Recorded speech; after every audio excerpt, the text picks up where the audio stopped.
eventually we clicked. Buti na lang. Sa mga music kasi na nagagawa namin, makikita mo talaga yung personality. Yes. Ay! Sasabihin ko Exclusive pa lang ba to? Exclusive? Like not giving up, just showing up. Tapos na-feel ko bumalik si 2019 Althea. Totoo yun, nasa verge talaga kami ng quitting na. Kaya pa ba ito ituloy? Ang daming fans na umalis. Ang daming... I think kasi only mabigat now na sa we're talking about this. Yeah, now lang din eh. Only now. Wow! Ate ko naman. Hindi ko nakita. Ginawa niya talaga. Hindi ko ready. Hello, everyone, and welcome to another episode of Once and Always a Fanboy with me, your host, Chris Cantada Force. My next guests are a true force in the P-pop scene. Bold, fierce, and unapologetically themselves. I've had the honor of crossing paths with them way back when they first debuted. We collaborated on a YouTube video back when I was still producing fan films, and I had such a great time getting to know them. And now, they've blown up into one of the hottest girl groups in the Philippines and beyond. From powerful performances to boundary-pushing music, they are redefining what it means to be a global P-pop act. Fangirls and fanboys, the female alphas themselves, AJ Jazz and Althea of G22. Ready, aim, shoot! We are G22! Hello everyone, I'm Jazz. Hi, I am Althea. And hello, I'm AJ. Yeah! Welcome to the show! So, it's so awesome to reconnect and finally catch up on all the amazing things you've been up to since we last hung out, which was years ago. Yeah. Dude, that was actually my 18th birthday. We're so baby. I remember that. Yes. So I'm sure you know I've been a fan of your music since day one. You came out with such a striking, edgy sound that immediately hit all the right notes for me. But one thing I've never gotten to hear actually is your superhero origin story, so to speak. So let's rewind a bit. How did G22 first come together, and what were your first impressions of each other? Okay. Oh, first member. Let's go. First member muna. So it's me. Okay.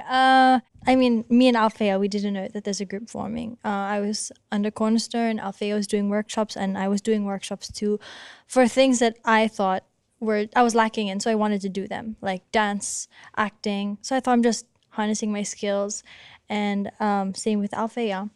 And then we would see each other in some of them. And then eventually they just started pairing us up, and we're like, okay, maybe this is for the choreo. All right, give my best. And then they just like pulled us into a dark room and was like, This small room. yeah. Then they proposed this concept of a girl group. But eventually, AJ, how did you come along? I came in Go last. ahead, take it away. So, I got a message from one of the staff na if pumunta ako sa QC, if available ako and send ako ng video. And then at first, I knew it was for a girl group. Pero I didn't know na it wasn't a competition. I thought it was a competition kasi I came from a competition. Yes. Sa The Voice. Tapos, kala ko, oh my gosh, Kaya this pala is my... Gina G. Yes, this is my last chance to prove myself and then enter the entertainment industry. And I was like, Gina G ako. Stretching pa lang, full out na. Oh, wow.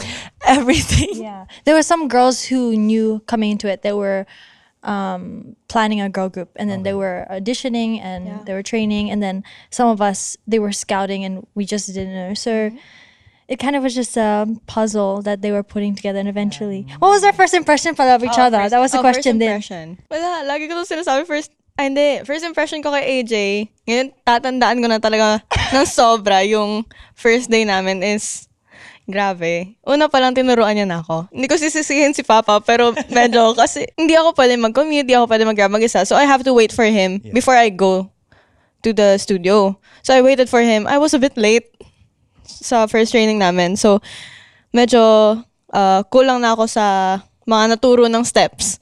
And she was there. Tinuruan niya ako agad nung steps. Like, so ganto. And then si Jasmine, actually, una ko siya nakita, wow, Angel. Very young, youthful pa kasi yung look niya before then talaga. Until now naman. Pero mas lalo na before. Very mas youthful, syempre, kasi mas bata tayo, mas babies. 16. We were Wow. literally babies. You guys like were meeting up na and doing this when you were 16. Yes. Yes. Teenagers. And I was 17. I was 18. I think for me, same, like very, very shy, si Althea, and she didn't really speak much unless spoken to. but like very soft and sweet. See AJ, kind, pero I always say this Gina G, but on the negative way. Like it was just so funny that like stretching palang, like she was like Sayang, hindi ko stretching nakita yung as much as she stretching. could, and like the dynamic was really an adjustment, but in a good way. Yeah, I felt like we were kind of at school where you kind of find your people, and buti na lang, eventually we clicked. Buti na lang. Kailangan. Imagine. First impression ko, well, yun nga, nakwento ni Freya na yung kanya, late kasi siya noon. Tapos, yung pagka-late niya, alam mo yung, very bouncy. Yung naalala ko sa'yo, sobrang bouncy mo. Lahat ng galaw ko may... Parang, it's not, di siya dance, hindi pa siya sumasayaw. As in, dumating lang siya sa studio. As in, sobrang natandang-tanda ko lang. Ano na? So parang meron akong urge talaga na tulungan siya. Tapos si Jazz naman, sabi ko, oh my gosh, nagulat ako sa kanya nung hindi ko alam yung age niya. Tapos nung nalaman ko yung age ko, ha? Kasi she was really tall. As in, ang tangkad niya nung time na yun. And So I got Shola. hindi. Hindi. Basta Tumangkad lang din tumangkad kami. din kami. Humabol kami, ang tangkad mo kasi. Parang si Jazz nun, very, as in, ganun, very beauty queen talaga. As Prim and in, proper. very, very beauty queen talaga siya nung time na yun. Like, prim and proper, very well-spoken. Hindi makapasag pinggan, Hindi pero ngayon nakakabasag na ng ilaw sa Now a stage. gangster because of G22. Now she's a hip-hop. Yes. When you're dreaming about making it in the music industry, no, you imagine the spotlight, the cheers, but the reality behind the scenes can catch you off guard. What's one thing about the music industry that surprised you or even frightened you personally when you first got into it? Something that now you can handle like pros. Well, I always was unbothered and I always expected like bashing and everything that comes with a lot of things. But like, what's the point in the death threats? I never expected that. It's a bit wild, but I think that was an eye-opener. Yeah. I don't think anyone wants that. Especially Yeah. sa mababaw na dahilan. Yes, of course. When I entered the music scene, there's a lot of artists definitely trying to navigate and how like san ka lulugar as an artist. Do I follow the trend? What do I want? Do I start something that is out of the box that may not fit anyone's preference, or do I just ang daming ganun eh. Ang hirap mahirap siya ma-navigate kung saan ka talaga lulugar sa industry. Pero now as G22, parang mas nakikita ko na yung message namin, how we want the audience to feel and receive from our music. Like yung kanta ng SB19, Time, hindi ko na-expect na sobrang makukuha niya yung time namin na minsan lang namin makita yung family namin or kaya hindi kami makapag-continue ng studies namin because very nasasakop niya nga yung time namin. In short, yung time, I didn't expect that. I'm curious naman how the process works when you three create music. Could you walk me through how you collaborate? Like, how do you divide the writing responsibilities, and what's that dynamic like when you're bouncing ideas off each other? Sometimes you write individually, sometimes you collab. When it comes to divisions, usually whoever wrote the song can distribute, but of course they can make requests. Like, I feel comfortable. I feel like after all these years, we kind of know what's our strengths and weaknesses. So when we hear a song, we kind of already know, oh, that will suit this person, or likewise. Hindi siya palaging planned. Yeah. Everything is so spontaneous, especially when we're writing music. Kasi we do lock-ins, and then from then, dun lang talaga nabubuo yung music na kine-create namin. Sa mga music kasi na nagagawa namin, makikita mo talaga yung personality individually, the writing styles and stuff like that. And then, during the studio recordings or yung time na magagather kami to record the song that person created, collaboration na parang maganda pag mag-add ka ng gano'n, things like that.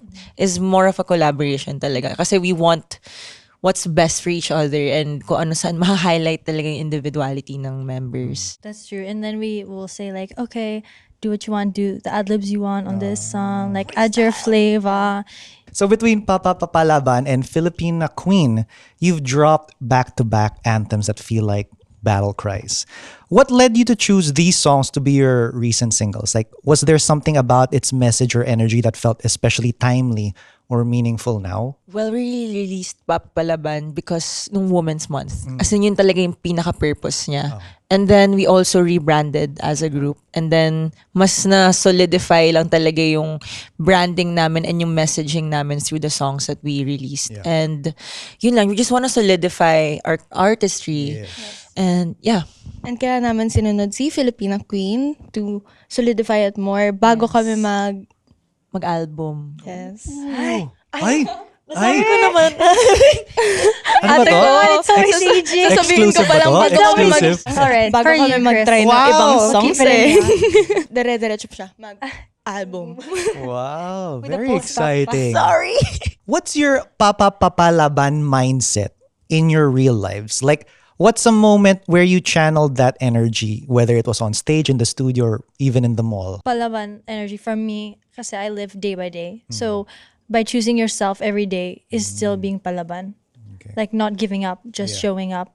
That's being palaban and being there not only for yourself but for those who need you. Like for example in G22, I carry that like they said in the mall, on stage, wherever. Ang lalim ng sagot ni Jasmine. Yung palaban ko kasi ano eh. Ano? Yung palaban ko kasi kapag, kunyari, nagkamali lang ng order, tapos feeling ko palaban na ako kapag tinama ko yung order ko. Well, I think more on, para sa akin yung palaban moment ko, parang iniisip ko lang na hindi one-dimensional yung word na palaban. Yung idea na yung strong ka ganun. Yeah. Parang palaban is also like embracing your vulnerability, knowing na sa araw na to sad ako. And finil mo yun.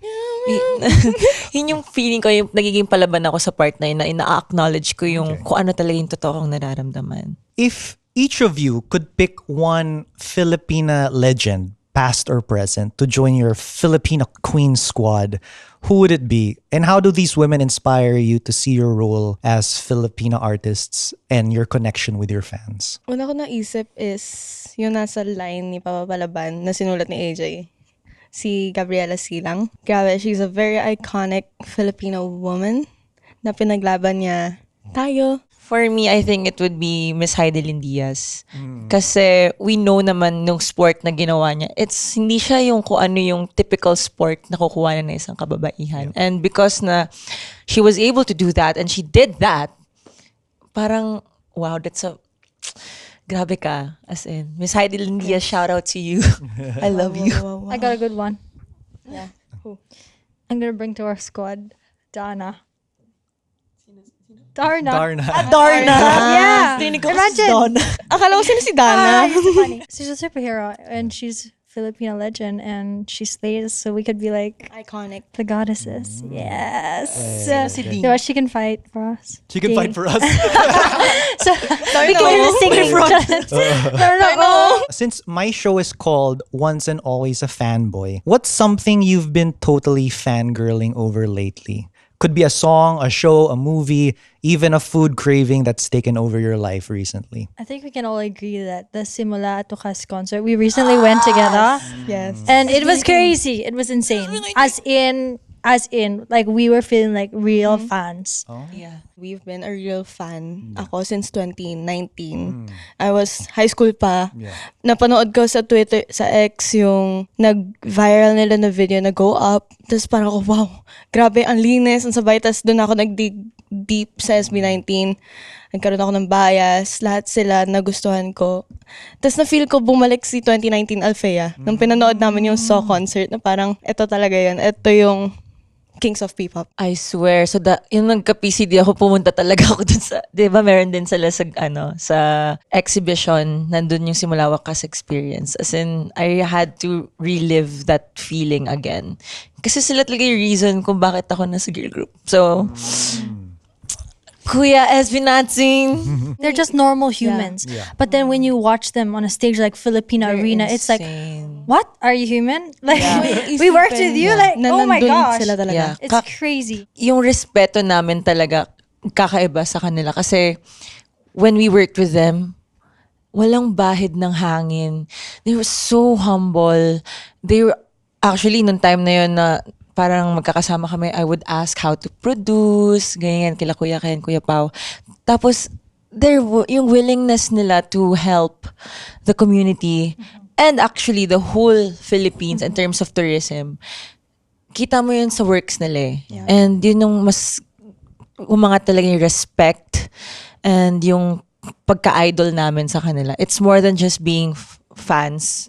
The respect that they gain. Parang, wow. Sure. Every song tells a story, and sometimes they capture a part of who we really are. If each of you were a G22 song, which one would you say represents you best and why? Ako yung sinulat ni Kuya Pao for us, Limitless. Kasi feeling ko CG22, as long as we put in the work, as long as magsisipag kami, Yeah. we're limitless. For me, I'll say Bang na lang. Hindi, because it talks about journey and like, it was a play on metaphor about like being on a battlefield and that's this career sort of, you have to choose your battles. So I guess Bang. Na lang. Sige, yun na lang final answer. Filipina Yeah. Queen. Kasi sa Locked mga... in and secured. Yeah, locked in. Kasi sa dami nangyari, like especially women in the industry, it's really hard. Your fans have seen you in some of your most powerful moments on stage, in music videos, even behind the scenes. But if the roles were reversed for just one day, what is a G22 moment that you would want to experience through your fans' eyes? For me, I think how G22 was able to bounce back from their hiccup. I think ganyan yung as a fan, gusto ko yun makita sa perspective nila, how their decision and like how are they gonna pursue pa supporting us. So I think yun yung gusto kong makita, like what did they see in us and was it parang yung worth namin to stand, parang ganun. Why they stayed. That's true. And I also want to experience just like an average day of them because it's a lot of effort on their end. It's a lot of effort to be a fan and we really appreciate it. So to be in their shoes and to know how much effort they put in would be such an eye-opener. I already know that it's a lot, but to experience that, we appreciate them so much. So thank you to everyone who supports us. I also want to see kung ano nakikita nila sa amin pag nagper-perform kami sa stage. So yun, nandun kami sa view ng fans na nakikita nagper-perform kami sa stage. Gusto ko yun makita. And ma-feel and ma-experience din. To know na kung bakit talaga nila kami sinusupport din. When I first met you, you were a 4-piece group, diba? And now that you're a trio, that dynamic has naturally shifted. Changes like that can really reshape how you perform, how you write, and connect with each other and your fans. How has this evolution influenced who G22 is today? It's one of our palaban moments as a group na we were able to bounce back from what happened and stronger than ever. We felt more complete. Na yun talaga yung dapat mangyari. Before namin makuha yung mga blessings na nakukuha namin ngayon, it had to happen. Looking back at everything you've been through as G22, is there a moment that feels like it'll always be a core memory for you guys? Natulog kami sa airport sa Oh my lapag gosh, I was gonna say that. I have to change my Ano name. yun? What is that? We slept sa floor ng airport ng China kasi na-delay.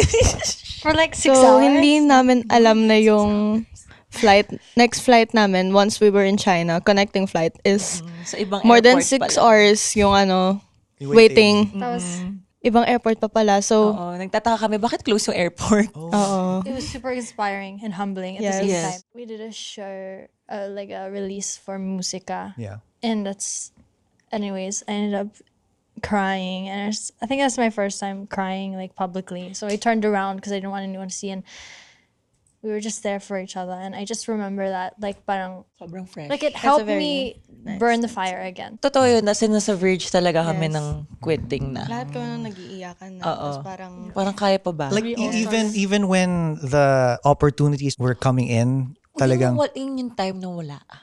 okay. Kasi first, para kami nag-debut ulit. Kasi tatlo ulit, ganyan. Tapos, wala talagang lumalapit na opportunity. Kaya pa ba to ituloy? Ang daming fans na umalis. Ang daming... Really? ang daming Yes. nag-doubt Yeah, sa ang daming over sa nag-doubt. mga Yan, dami namin nababasa. sa mga chismis na hindi naman totoo, mga sinasabing hindi naman nangyari, hindi totoo. Ang bigat din ang araw. Like when we wake up to keep Yes. training and we're thinking like, Totoo. what are we gonna train for? Do we have a new single? Or And the only then- things that were bringing us up was each other. When we would look at each other, it's like, I can't fail you. I can't Yeah, fail yeah, you. yeah. We can't fail each other. Nasa isip namin na hindi pwedeng Hindi ko naman mag-quit. pwedeng iwan to. Hindi pwedeng iwanan yung isa't isa. And then, China came. Very They inquired, yeah. They inquired. China inquired na, Siyempre nakakagulat siya at that time kasi wala masyadong lumalapit na opportunities. Then biglang yung China show ni Exole, gusto kaming pinapunta pag-performin doon. represent. Yeah. ganyan. The brands came after.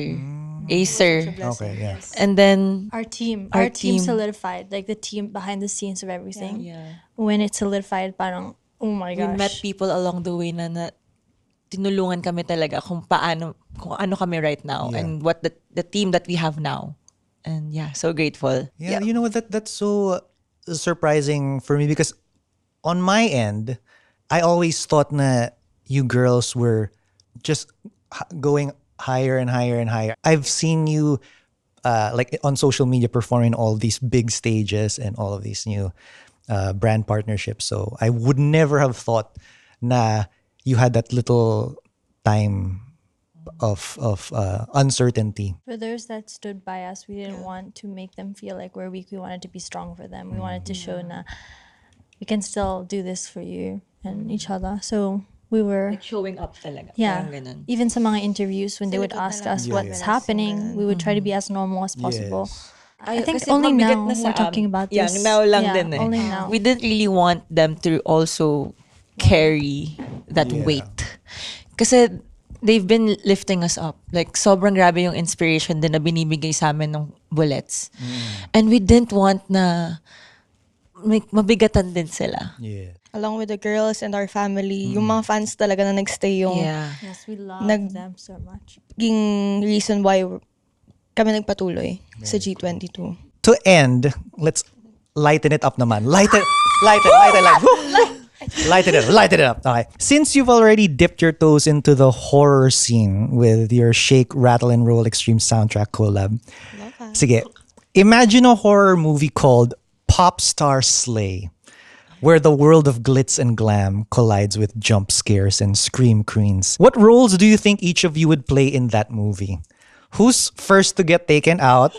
Who's the lone survivor? And who's secretly the killer, hiding behind an innocent smile? Ay, feeling ko ako yung akalain nilang killer kasi lagi ako may dalang kutsilyo dyan. Actually, she walks around. When we used to live together, she used to walk around with a knife, and she'd be like, "What do you guys want?" And I'll be Sino like, hotdog? "Girl." So, say, who's the first to be killed in that movie? Feeling ko si Jasmine. Like myself, I feel Sorry, like I would just be like, Jazz. "That's all right. Just take me out. She will like, okay. That's all right. Yeah, Just and take I me also out. think I don't mind it." Okay. Okay. Ito na yun. Okay, sige. Althea, for some reason, like I feel like she would not try do on purpose, but like it would happen to her. Like she's a lucky girl. Like, and then Parang AJ may would. possibility. AJ's the killer.